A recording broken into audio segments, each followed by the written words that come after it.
Le doy la bienvenida a Claudio Lomnitz, antropólogo, miembro del Colegio Nacional, una de las mentes más originales de verdad que existen en México. Claudio, qué gusto saludarte, ¿cómo estás? Ay, muy bien, Denis, muchas gracias, mucho gusto en saludarte. Pues cuando uno ve el título de este ciclo que empieza el día de mañana, que por cierto estaba buscando la hora para decir 6 de la tarde, ¿verdad? Es Seis a de la partir tarde, sí. el canibalismo hoy, esto en el Colegio Nacional en el Centro Histórico de la Ciudad de México. ¿Por qué escogiste este tema y en qué te parece revelador de lo que creo que es tu preocupación más general, que es el entender, digamos, esto que ha ocurrido en México desde hace no sé cuánto tiempo le pongas tú, nosotros aquí decimos que son 15, 17 años, en donde hay esta aparición, digamos, de la violencia y de la ilegalidad como una característica central de las relaciones. Pero cuéntame un Ujú. poco, ¿tú cómo lo ves? Sí, es exacto lo que dices. Como antropólogo y como historiador cultural, estoy tratando de ayudar a entender lo que ha significado esta transformación de México. Y también como historiador, me interesa siempre que veo que aparece un fenómeno nuevo, aunque no sea estadísticamente muy importante, pero que sí es, digamos, culturalmente y socialmente relevante. El canibalismo y el sacrificio humano que había en el caso de los narcos satánicos, que es un caso que hubo en Matamoros en 1989, es algo que cuando sucedió, que fue un escándalo de prensa, pues aparecía como una cosa totalmente excepcional. Pero desgraciadamente sabemos que el tema del Se ha canibalismo repetido. Ujú. se ha repetido y no es cualquier canibalismo, sino que es uno específicamente ligado al crimen organizado. Es decir, hay ciertas clases de canibalismo que siempre han existido, ¿no? Por ejemplo, algún sociópata, eh, o algún crimen de pasión en donde así ella eh, lo mató y se lo comió en tamales, ese tipo de cosas que eran, digamos, materia de nota roja desde tiempos de José Guadalupe Posada, digamos, siempre ha habido Sí, sí, sí, eso, sí. no muy frecuente, pero siempre, ¿no? Hubo otros casos de canibalismo, digamos, por necesidad, ¿no? De un naufragio que se tuvo que comer a un compañero. Ese tipo de Sí, canibalismo siempre el caso hubo. famosísimo, por ejemplo, de los perdidos en los Andes, cosas así, Exacto, digamos. Ujú. exactamente. Exacto, exacto. Pero esto que sucedió con los narcos satánicos era realmente un fenómeno nuevo. Como tú sabes, yo me dediqué al estudio de la historia de la muerte en México, escribí un libro sobre eso, Sí. y entonces pues siempre tengo como la mirada un poco puesta en cosas nuevas que están saliendo. Y esto era un caso sí raro de un cubano que, como por decir así, un brujo, que se fue a Matamoros de la Ciudad de México para hacerle trabajos pues al cártel del Golfo, que estaba en esos momentos realmente surgiendo de manera muy importante. El caso es muy interesante y voy a discutirlo ya cómo evoluciona después en la segunda y la tercera conferencia, pero empiezo con este porque todavía en ese momento es un poco previo a que se desatara la violencia, Sí. pero porque es 1989, pero sí ya en un momento en que el narcotráfico está transformándose de manera muy profunda, porque a fines de los años 80 es cuando empezaron justamente ese cártel del Golfo a traer cocaína a los Estados Unidos a través de México, y eso cambió la economía del narco de manera muy, muy importante, ¿no? Entonces hay una nueva economía con una nueva serie de paranoias para esta gente, y entonces contratan a este personaje que empieza como a subirle y a subirle, digamos, el tono a sus rituales, hasta que empezó a hacer sacrificios humanos, que como siempre el sacrificio humano casi siempre implica canibalismo, porque el sacrificio animal también implica comerse por lo menos pedazos de la carne del animal sacrificado, ¿no? Entonces empiezo ahí porque me parece que es el primer caso en que se da algo que desgraciadamente se va a ir transformando. Se transforma, por ejemplo, eh, pasando de ser un ritual totalmente secreto, como era el caso de los llamados narcosatánicos, porque no eran exactamente satánicos, sí eran un poco narcos. Mañana voy a explicar por qué, pero no eran principalmente narcos, eran como accidentalmente narcos. Este, pero esos rituales todavía de Matamoros eran sumamente secretos. Mientras que lo que desgraciadamente ya vemos hoy es el uso del canibalismo ya como arma de terror. Lo hemos visto recientemente, un video que se hizo viral de ¿cómo se llama? Soldado de los de Jalisco Nueva Generación, dándole un mordisco al corazón de una víctima de los de Sinaloa, ¿no? Entonces, eso ya es cómo se ha ido desarrollando, pero lo importante para mí... Eso es lo que te quiero preguntar. ¿Qué dice eso digamos, de la situación del tejido social, aunque siempre tengo miedo de usar ese término, pero bueno?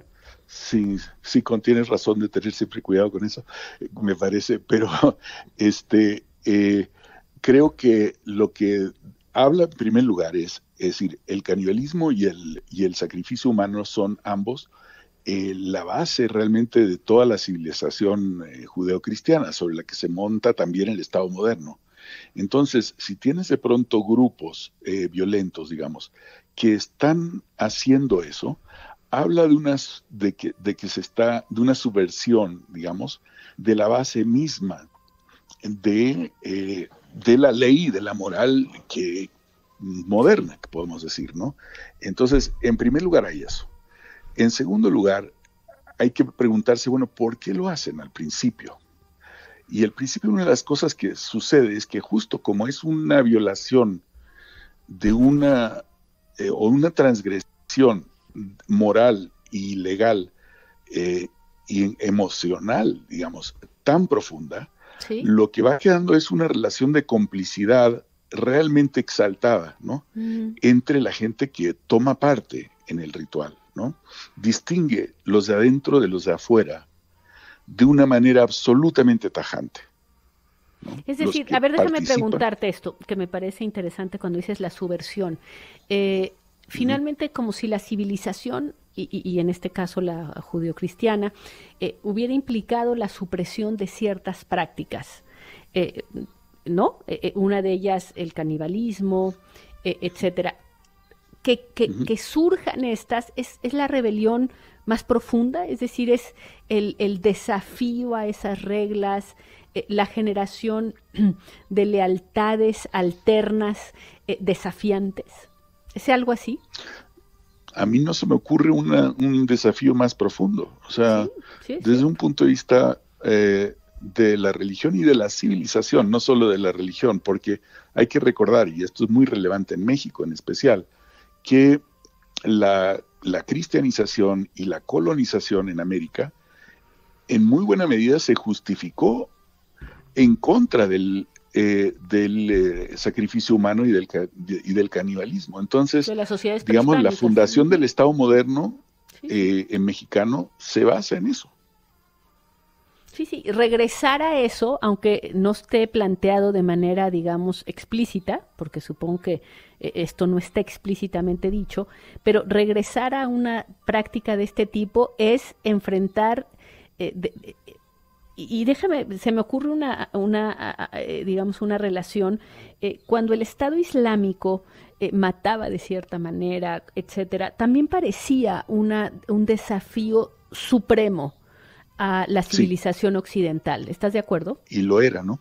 Y lo era, claro. Sí. Entonces, esta sería la versión nuestra de estas prácticas y implica una forma de decir somos otros, somos distintos. ¿La Santa Muerte entra en esto?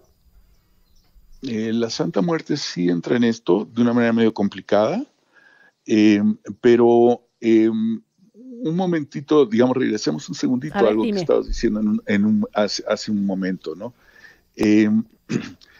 Hay siempre la tentación a la hora de ver una cosa así, que es tan profundamente transgresiva, a pensar que, digamos, tiene una genealogía directa con lo anterior. Por ejemplo, en este caso, los aztecas, ¿no? Que eran, como se sabe, una sociedad que había desarrollado a un grado realmente muy elevado, mucho más que otros pueblos precolombinos, el sacrificio humano, ¿no? Este, pero en realidad hay diferencias fundamentales entre lo que está pasando y eso, porque el sacrificio azteca era un sacrificio de Estado. Es decir, estaban sacrificándolos en el Templo Mayor, que por cierto, entre paréntesis, está a media cuadra del Colegio Nacional. Me da hasta un poco de superstición hablar de canibalismo desde ahí, pero digamos, eran sacrificios de Estado. Incluso el sacrificio humano entre los aztecos estaba relacionado directamente con el imperialismo azteca, ¿no? Es decir, con la guerra, con cautivos de guerra, etcétera. Y en cambio aquí lo que tienes es un sacrificio que está surgiendo, digamos, por así decirlo, en contra de los valores del Estado o subvirtiendo los valores de la moralidad de la sociedad y del Estado.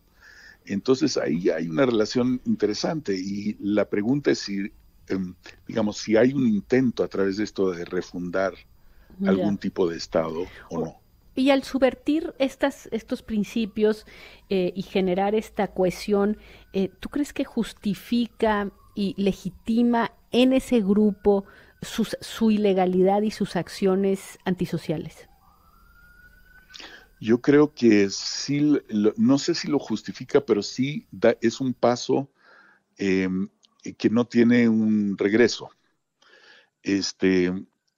Por ejemplo, ahora recientemente han aparecido noticias, esto no lo voy a hablar en la charla de mañana, sino dentro de unas semanas, noticias, porque lo de mañana va a estar dedicado a un análisis como muy detallado de ese caso, de ese primer caso de los narcos satánicos, para entender un poco de qué se trata, ¿no? Pero recientemente salió alguna noticia de unos grupos ahí creo que era de los de Jalisco, aunque han salido cosas parecidas también de los Zetas antes y de los Caballeros Templarios, pero esto creo que eran de los de Jalisco Nueva Generación, en que de plano los nuevos reclutas los estaban obligando a comer carne humana, y si no, los hacían víctimas, digamos, los mataban entonces allí lo que está sucediendo allí ya es un poco distinto a lo que era el primer caso de narcos satánicos, pero tiene como un parentesco, digamos, un parecido de familia,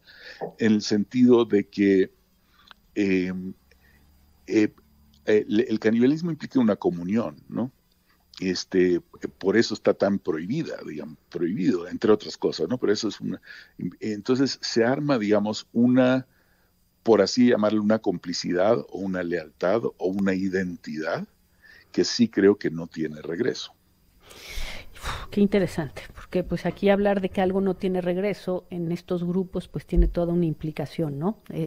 Uno no se sale de eso, porque se convierte... Claro. Sí, ahora en una de esas, digamos, hay algún algún sacerdote, algún pastor, alguna gente que tenga manera de traer a alguien de regreso de esa situación, pero en principio el sentido del ritual es que no haya regreso. Pues muy interesante, Claudio, muchísimas gracias por adelantarnos esto. No solamente se puede seguir esta conferencia mañana allá en el Colegio Nacional, sino también se puede uno enlazar, ¿verdad? A través de la página www.colnal.mx. Creo que es un tema fascinante y estaremos muy pendientes. Claudio, yo te agradezco muchísimo que hayas comentado esto con nosotros. Al contrario, Denise, un abrazo y saludos. Gracias, un abrazo.